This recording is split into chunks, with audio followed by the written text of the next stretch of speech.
What's going on, everyone? Jack here from Halfcrim. Today I want to talk about a couple of inexpensive drones that I really like, right? I've seen a handful of drones come by in the 200 and under price range, and they're getting pretty darn good, right? In my hand here, I have the MJX Bugs 12. This one and the Bugs 20 are two really solid options with electronic image stabilization. In this hand, I have the ZLRC Beast Pro. It's also known as the CSJX7 Pro, and there's even a Pro 2 version. Now, this one has a 2-axis gimbal. There's also one with a 3-axis gimbal, and both of these drones can be found for less than $200. So, how do they stack up to something like the Mavic Mini, which is coming in at $400? And how they stack up against each other? Which one would I recommend? Stay tuned.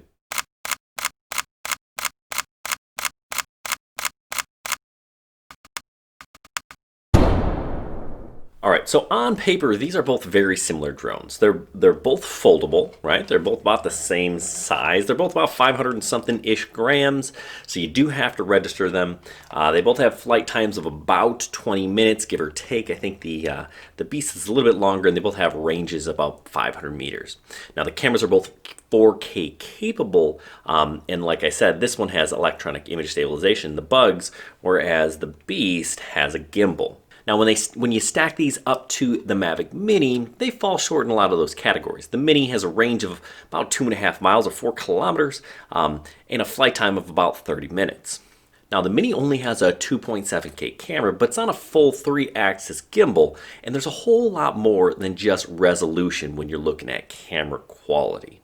Neither one of these cameras really stack up to the Mavic Mini camera, but that doesn't mean they're bad. So let's take a closer look at each one of these drones, starting with the Beast Pro. Beast Pro is not a bad drone. When it came out, this was my favorite drone you could get for less than $200. Right now, you can pick one up for between $150 and $175. Like I said, there's a Pro, there's a Pro 2.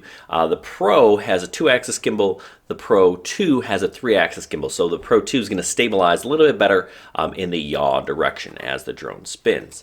Now, I really like this camera. It's super sharp when the drone is on the ground, but once it starts to fly, I found there are some issues with this camera.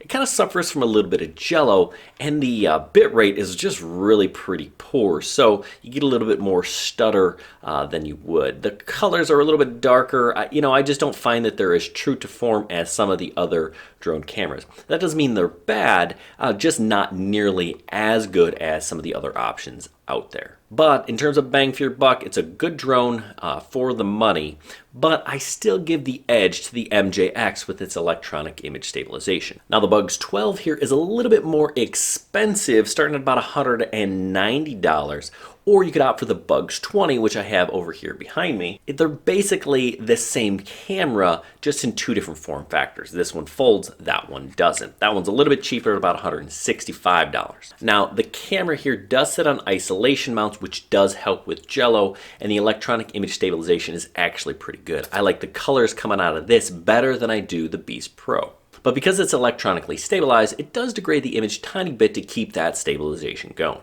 It's not nearly quite as nice as a gimbal. But the Bugs 12 or the Bugs 20 are definitely the two best drones, in my opinion, that you can get in terms of camera quality for under $200. I definitely give this the edge up on the Beast Pro. Stabilization actually reminds me a lot of this Tello. It does a really nice job for $100. Tello's a really good option, but it just can't compete with the flight time and the range and the power in these brushless motors, right? There's no GPS on this, but if you need something for $100, solid option. Definitely an upgrade.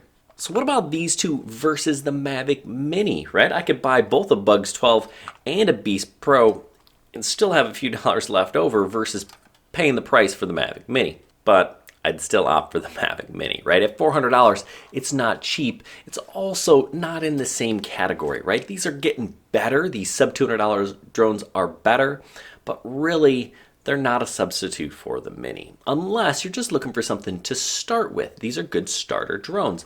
The Mavic Mini is kind of the entry-level, semi-professional, good-looking, quality video and picture drone that you can buy. It's also under 250 grams, which means you don't have to register it. You got to register both of these guys. The camera quality is definitely better. I know it's not 4K, it only only does 2.7K. But honestly, it's better to just shoot in 1080. That's what most people look at. And if you're watching this on your phone, you're not going to know the difference between 720 and 4K. So there is that to think about. The Mavic Mini just has better flight modes, it's more stable, it's really just a better drone overall. But that's expected when you're spending 400 bucks. So yeah, so in terms of camera quality, yes, the Mavic has it beat. In terms of reliability, the Mavic has it beat. In terms of usability, yeah, the Mavic has both of these guys beat.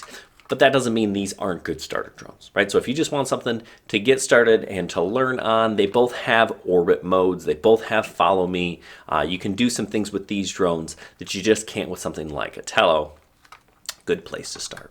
But if you need high quality video and pictures, then you're really gonna have to start upping your budget to about $400. That's where things start to get interesting. And that is where the Mavic Mini really shines. Hey, if this was helpful, give us a thumbs up and make sure you subscribe so you don't miss our videos. We've got plenty of content here as well as on our website at halfgrown.com where we have everything from photography to FPV. Hey, good luck and happy flying.